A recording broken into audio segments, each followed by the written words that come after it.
Once upon a time, in a beautiful world created by God, there were two brothers, Cain and Abel. Cain was the older brother, and he worked as a farmer, growing crops from the ground. Abel, the younger brother, took care of sheep and was a shepherd. They both loved God, and each wanted to show God how much they cared. One day, they decided to bring offerings to God. Cain brought some of his crops, a handful of fruits and vegetables. Cain felt proud of his work, but deep down, he didn't think it was the best he could do.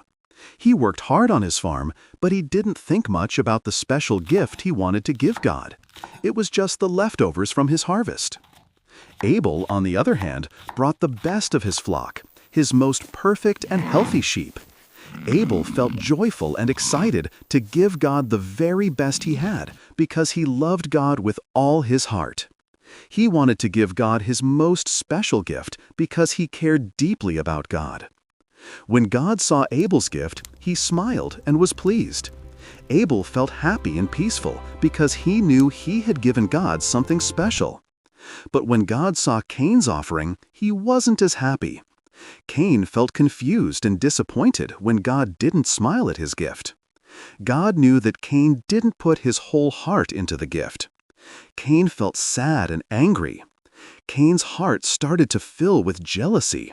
Why had God accepted Abel's gift but not his? He was confused and hurt, and soon his anger turned to jealousy. God spoke gently to Cain, saying, "Why are you so upset? If you do what is right, you will be accepted. But if you choose the wrong path, it will lead to trouble. You must choose kindness and love." Cain felt a mixture of guilt and frustration, but God's words were kind and caring. But Cain didn't listen. His jealousy grew stronger, and one day he invited Abel to go out into the fields with him. Cain felt a wave of anger and jealousy take over him. There, in the quiet of the countryside, Cain made a terrible decision. He felt his heart racing with emotions he couldn't control. His anger took over, and he hurt his brother. Abel lay on the ground, and Cain realized what he had done. Cain felt a terrible ache in his heart and deep regret as he looked at what had happened. God spoke again, asking Cain, "Where is your brother Abel?" Cain felt a lump in his throat and tried to hide his actions. "I don't know. Am I my brother's keeper?" Cain felt nervous